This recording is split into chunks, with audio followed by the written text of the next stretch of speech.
ли цели, които все още не си успял да постигнеш? Може би, когато си бил по-млад, си мечтал да си финансово независим. Няколко години по-късно обаче, сякаш почти нищо не си постигнал от тази мечта. Хващаш ли се често да си ядосан на живота си? Мислиш ли си, тук нещо не е наред. До сега трябваше да съм постигнал целите си. Явно някъде бъркам. Какво ми има? Да се чувстваш ядосан на живота и на себе си, всъщност те отдалечава от мястото, на което предпочиташ да бъдеш. И по този начин сам си създаваш едно негативно, самоизпълняващо се пророчество. Когато имаш негативни определения и негативни представи, ти поставяш изисквания за това, къде си мислиш, че трябва да бъдеш. И когато осъзнаеш, че не си там, започваш да се ядосваш. Това ядосване е в резултат на негативно определение, което ти казва, че нещо не е наред. И в момента, в който определиш нещо като нередно, ще преживееш точно такъв ефект. И ще продължиш да го преживяваш като нередно, докато имаш такова определение за него. Така че ти си този, който създава това чувство в себе си. Ти създаваш това раздразнение в себе си заради определението, което имаш спрямо конкретна ситуация и което е несъвместимо с истинската ти същност. Моля, разбери, че където и да се намираш в дадения момент, дори да не е там, където предпочиташ да си, ти винаги си на перфектното място и в перфектното за теб време. Ти винаги си на мястото, на което имаш нужда да си, за да научиш това, което имаш нужда да научиш. Дори просто за да разбереш, че това е нещо, което не предпочиташ в този момент. Много е важно да разбереш, че има огромна разлика между това да разбереш от една неутрална позиция, че не предпочиташ нещо и това яростно да отблъскваш, отричаш и отхвърляш това нещо заради негативно убеждение, което вероятно имаш. В момента, в който отхвърлиш даденото нещо, като го наречеш грешка, загуба или провал, и му отречеш правото да съществува като валиден избор, ти се залепваш за него като слепило, защото му отдаваш ненужно внимание. Отдаваш му ненужна власт. Придаваш му още повече сила. И самият факт, че отхвърляш нещото, те задържа в този омагьосан кръг на раздразнение. А всъщност това, което правиш, отхвърляйки нещо, което не предпочиташ, е да отхвърляш себе си. Защото ти си този, който създава и привлича всяко преживяване в живота ти. И винаги го правиш с конкретна причина. И ако отхвърлиш причината, поради която си привлякал това преживяване, такова каквото е, ти няма да можеш да извлечеш позитивен резултат от него. Защото ще го изпълниш с негативни вибрации. И по този начин преживяването няма как да ти донесе друго, освен все повече и повече негативни преживявания. Например, ако ти определиш дадено преживяване като провал и му даваш енергия, като започнеш да се ядосваш, нервираш и дразниш от него, то ти ще привлечеш още подобни преживявания на провал в твоя живот. Защото това, което посееш, е това, което ще пожънеш. Физическата реалност е просто едно огледало. Огледало, което отразява теб и това, в което вярваш. И ако виждаш намръщено лице в огледалото си, не очаквай отражението да се усмихне първо, защото то просто отразява твоето лице. Мръщайки се, ти създаваш повече от реалността, която не предпочиташ. Запомни, че за да видиш усмихнато отражение в огледалото, за да заживееш един по-добър живот, първо трябва да се усмихнеш ти. И за да стане това, ти просто можеш да заявиш: аз не предпочитам да се чувствам така, но няма да отхвърлям и отричам това преживяване, Защото благодарение на това отражение, аз разбирам, че не съм в състоянието, което предпочитам. Благодаря ти, намръщено лице. Сега ще те обърна наобратно и ще се усмихна, защото това предпочитам. И не ме интересува дали ти ще ми се усмихнеш. Ти ми показа, че усмивката е това, което предпочитам. Затова аз ще продължа да се усмихвам.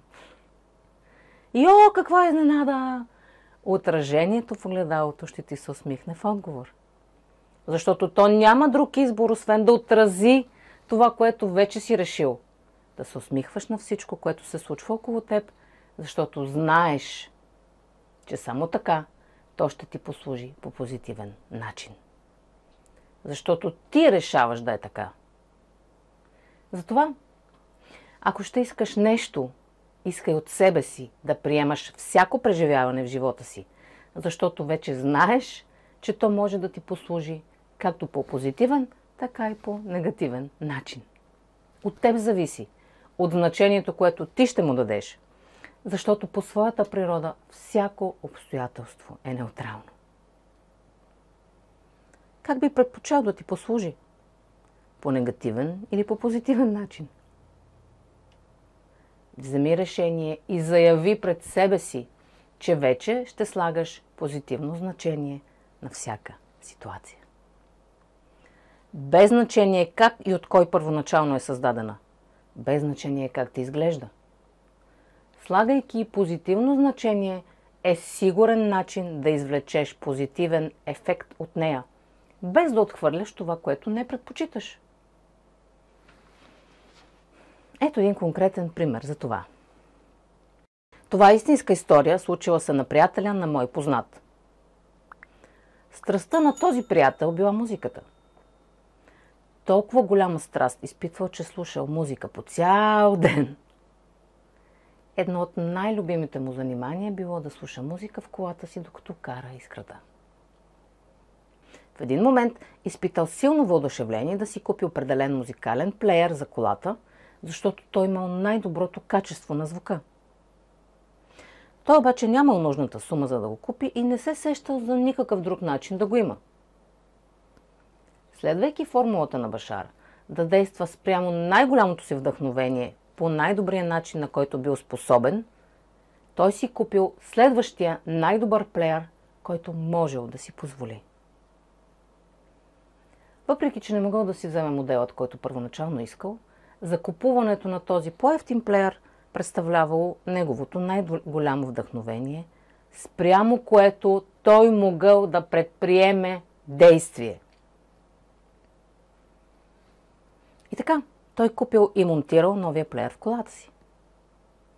Една седмица по-късно обаче, крадци разбили колата му, изкъртили приемника от таблото му и го откраднали. В тази ситуация много хора яростно биха отхвърлили това преживяване. Биха го определили като негативно, лошо, гадно. Биха си казали, това е супер гадно. Защо все на мен ми се случват такива неща? Какъв голям кръг съм? И щом съм си създал такова негативно преживяване, явно не съм толкова духовно извисен, за колкото се мислех. Но този човек знаел формулата на Башар и съзнателно взел решение да остане в позитивно състояние. Той си казал, още не знам как това преживяване ще ми послужи, но ще послужи в моя полза, защото аз така предпочитам. Предпочитам тази случка да ми послужи по позитивен начин. Нямам идея как това ще стане, но знам, че ще стане. Оставайки в позитивно състояние, той се върнал към ежедневните си задачи. Съобщил за кражбата на застрахователната си компания, изпълнил необходимите документи и те му изплатили обезщетение за щетите по таблото на колата, както и за откраднатия плеер. След което той отишъл в един сервиз, за да поправят таблото на колата му. Щом механикът погледнал таблото, казал, знаеш ли, изглежда много зле, но всъщност не е чак толкова. Ще го оправя за нула време. Така и направил. Поправката станала толкова бързо, че механикът дори не поискал пари за нея. Човекът му благодарил от цялото си сърце и си помислил, Сега имам пари да си купя същия плеер, който ми откраднаха. Обаче имам и парите, които щях да използвам за поправка на таблото. Но сега нямам нужда да плащам за това. И когато събрал двете суми, се оказало, че взети заедно, те отговарят на точната сума, която му била нужна, за да си купи по-скъпият музикален плеер, който първоначално му бил харесал най-много. Ето така се случват нещата, когато им позволиш. Ако след като му беше разбита колата, човекът беше започнал да се вайка и ядосва, мислейки си: това е ужасно, това е гадно, това е лошо, не го приемам, отхвърлям го. Тогава вероятно нямаше да получи тази точна сума от застрахователната компания. Или пък щеше да отиде в друг сервис, където щяха да го таксуват двойно за нещо, което друг може да направи безплатно. Ако беше понижил вибрацията си, човекът щеше да си създаде ниско вибрационно преживяване и щеше да преживее негативен резултат от цялата ситуация, просто защото първоначално е дал негативно значение на преживяването. Но той избрал да сложи позитивно такова. Дори в началото да не е знаел как точно ще му послужи по позитивен начин, в крайна сметка така се получило. Защото когато задържиш вибрацията си високо, ти привличаш високо вибрационни събития и преживявания и извличаш позитивен резултат от тях. Не може да бъде друго. Защото третият закон на Вселената гласи: каквото излъчваш, това привличаш. И в случая няма никакво значение, че намерението на крадеца е било негативно. Няма значение, че крадецът е имал убеждението, че единственият начин да има нещо е като го открадне от друг. Няма значение какво е било намерението на крадеца, защото то няма да има такъв ефект върху човека, избрал да остане в позитивно състояние.